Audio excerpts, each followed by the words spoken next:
You ever wake up one morning thinking your life's finally about to get simple only to find out you just declared war and didn't even know it yet? That's how it started for me. I thought I was escaping, not digging trenches. Let me back up a sec, give you the lay of the land literally. 2 years back, I dropped out of the rat race. After 20 years of squeezing profits from dirt and AG tech, playing ball in boardrooms with folks who wouldn't know a root ball from a racquetball, I just snapped. Cashed out early, paid the penalty, and bought myself a patch of heaven in the Colorado hills.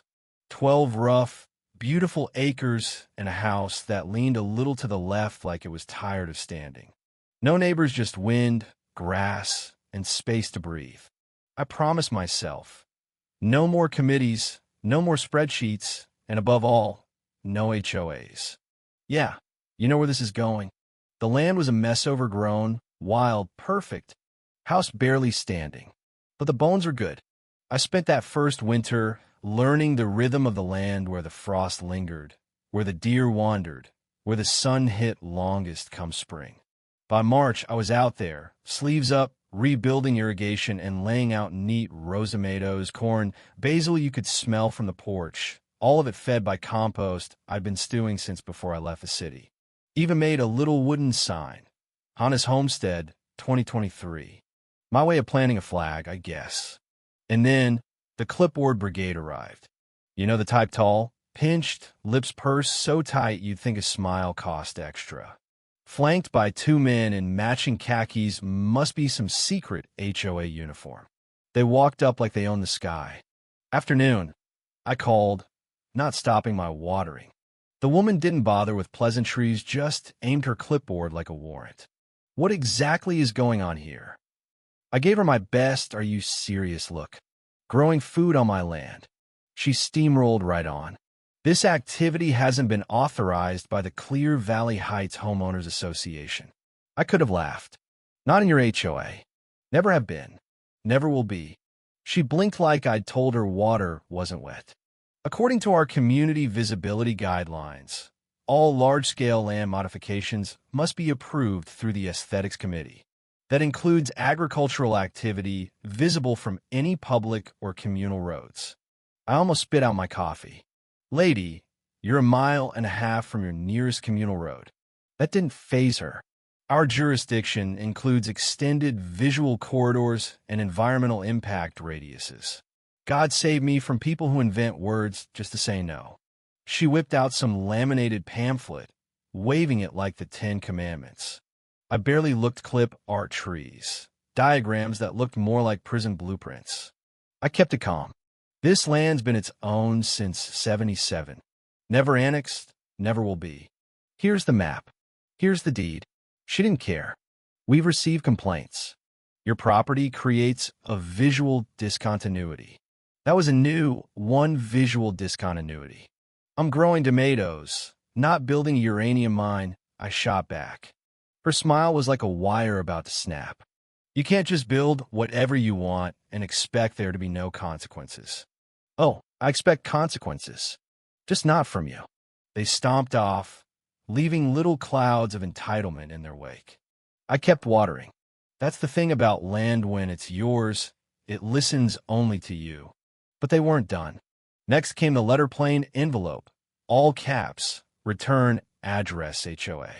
According to this masterpiece of legal fiction, my property was now in something called Annex Buffer Zone B, a made-up oversight district. They even sent a map of pastel monstrosity with my parcel circled like a target. After a stiff drink, I called Greg, my land lawyer. He looked at the paperwork, grunted, and said, "This is horse crap." Only he didn't say horse crap. We went to the county office, sure enough. Someone had filed a document marking my place as under review based on HOA buffer expansion. Clerk said it was signed by Deputy Registrar Miller, same guy who once tried to fine me for putting gravel on a public easement.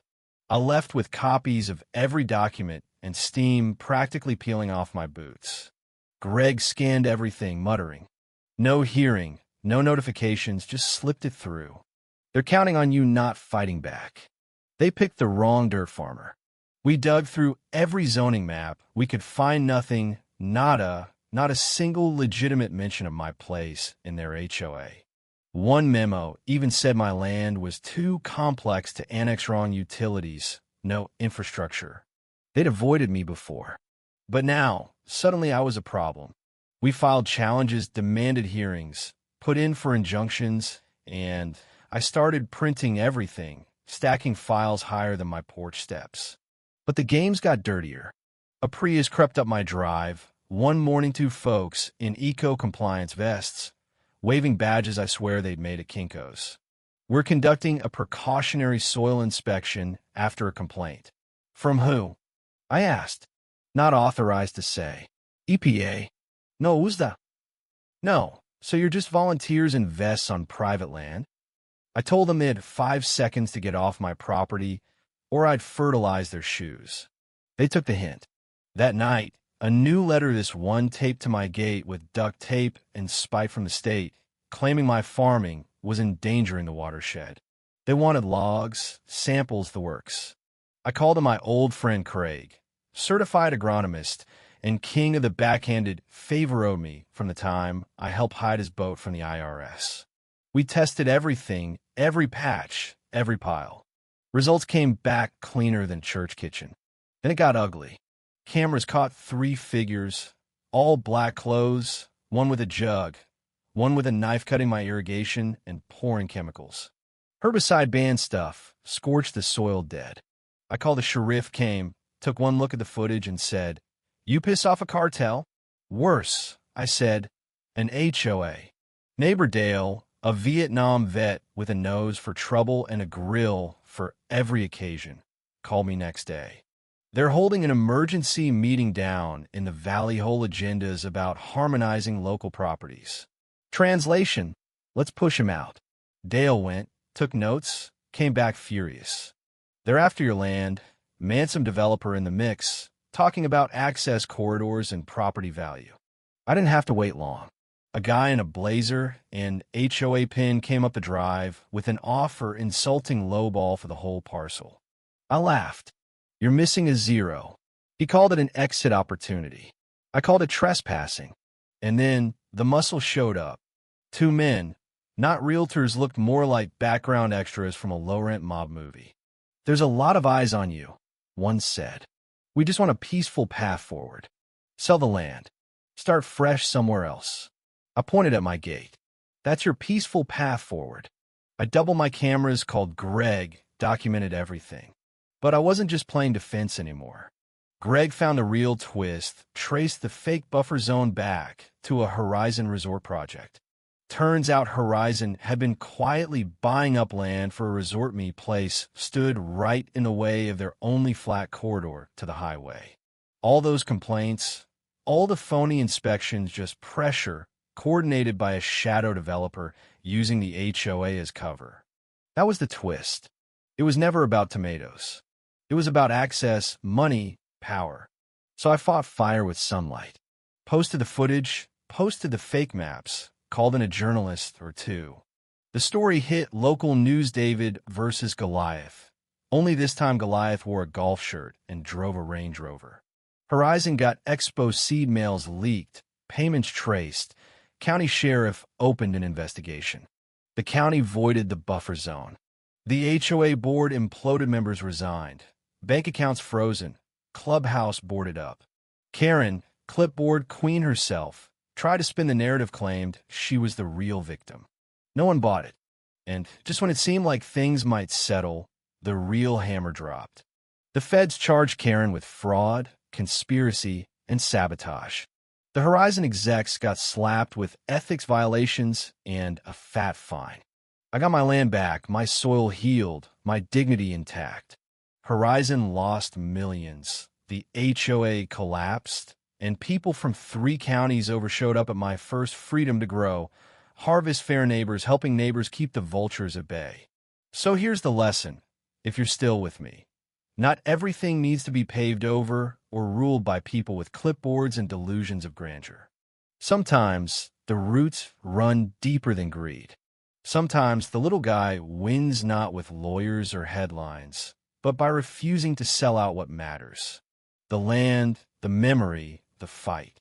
Now, I still get letters, folks asking for advice. Folks just wanted to walk the fields and see what a little stubbornness can do. The sign on my gate reads, "This is free land. Roots, not rules."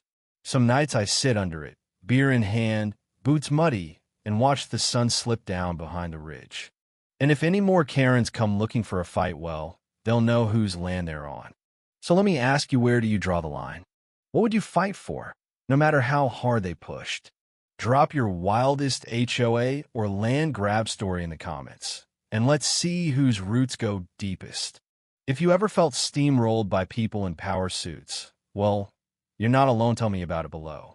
And remember, sometimes the best revenge isn't a lawsuit, it's living free on land you fought to keep, with dirt under your nails and not a damn rule book in sight.